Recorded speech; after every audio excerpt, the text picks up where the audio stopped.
Successors who are stuck, it's not because they don't care enough or not capable enough. They're stuck because they're trying to grow inside a system that was never designed for who they're becoming. Being a conscious leader, thinking about how I resource myself, how I show up and my relationship and all of the changes, it does stretch you. My word for next year, I'm thinking growth and capacity in the number of people in our community and the number of people we're going to be able to serve. Hey there, and welcome to Your Next Gen Friend, a Successor's Guide to Business Transition, a podcast for figuring out what's next in or beyond your family business. I'm Andrea Carpenter, transition strategist and second gen. Around here, we talk about the real stuff, family dynamics, identity, leadership, wealth, and how to define success on your own terms. Here's to finding your own way forward. I'm so glad you're here. Hey, so the end of the year is coming to a close. Today is the first day of 2026, and I just thought I would drop a quick voice note. I've been thinking a lot about the past year, conversations I had, and the successors that I was able to support in the work, and my own experience being a successor in my own family and also in the transition strategist business. So I know that many of you are carrying a lot of responsibility, identity questions, and there's a lot of pressure being a successor that many people don't see, but there's also a lot of excitement. So I just wanted to take a few minutes to reflect on some of the things and name some of the things that I've been witnessing, and also some of the ways that we're evolving and continuing to help successors in our work, which I think is extremely unique in the family business succession space. So this year, something that was made really, really clear to me was that successors who are stuck, it's not because they don't care enough or they're not capable enough. They're stuck because they're trying to grow inside a system that was never designed for who they're becoming. And over, I heard, I don't have the language for what I'm experiencing, or it's hard to put words to that. And honestly, this year stretched me a lot too. It definitely clarified how much internal leadership growth I'm going through, being a conscious leader and thinking about how I resource myself and how I show up and my relationship inside the business and all of the changes and things that we're going through. It does stretch you. So a couple of breakthroughs I saw this year with some of the successors that we worked with. I think Aviva is one of them. You will get to hear an episode from her coming up in just 2 weeks in the middle of January.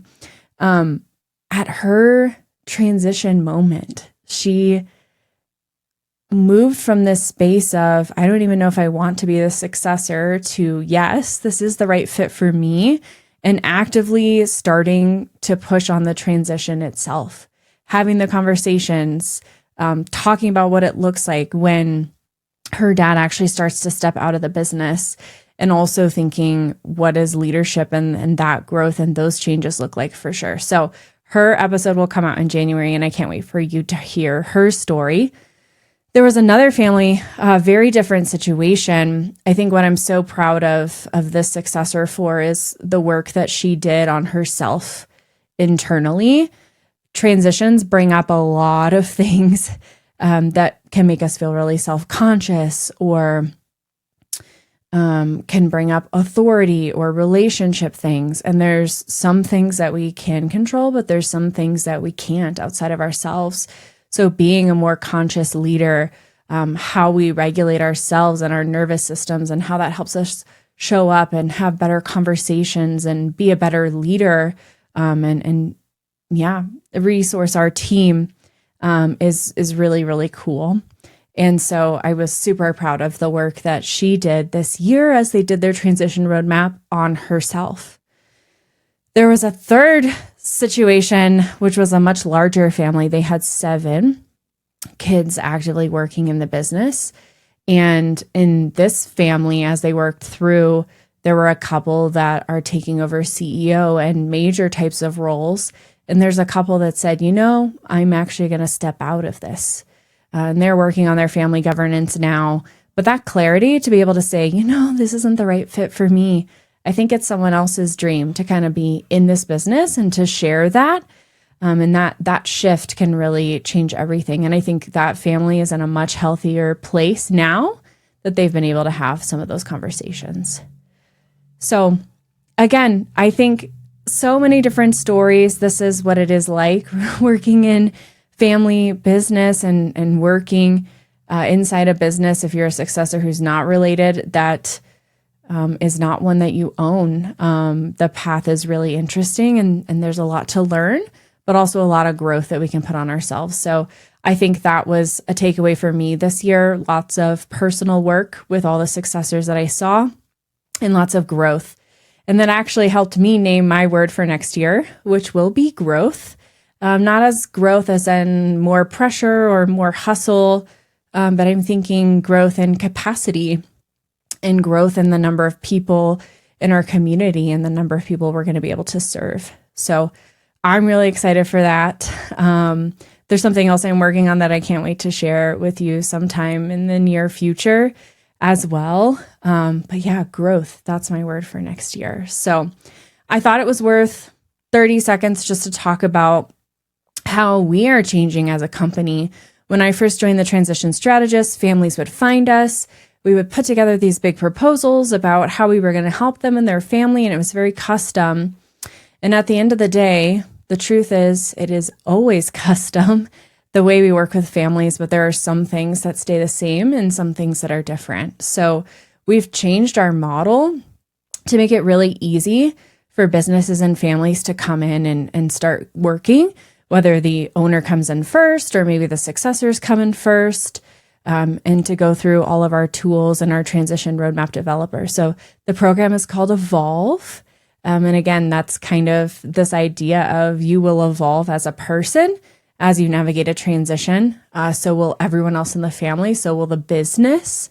And you, as a successor, get a seat at the table to help define what that evolution looks like. So I really think there's nothing else out there like this that brings the rising gen to the table as much. And the success of families who have been through and what they're able to do is really amazing and really special. So this is an invitation. If you're interested in exploring more about our programs and how we work with families and private businesses to create the design of what's next, again, this generational transfer is our specialty. Would love to chat about our Evolve program with you. So as the year comes to a close, I hope you will give yourself credit for what you carried this year and the curiosity that you're going to grow into next. Remember, we never need a full plan. We just need honesty about what we need support with or where we need to have conversations. I'm really grateful you're here listening to this podcast, this space. This was a big undertaking for me this year to put myself out in this way. And I hope that your holidays were restful and you can start 2026 in a way that feels genuine and perfect for you. So take care of yourself, and I'll talk to you next time. That's it for today. I hope today's episode offered some clarity or at least a little company. If this resonated, I'd be so grateful if you'd share it with another next gen. While my podcast is for the successors, you can also check out its sister show, The Business Transition Roadmap, hosted by my business partner, Elizabeth Ledoux. There's lots of great material in business and family succession over there.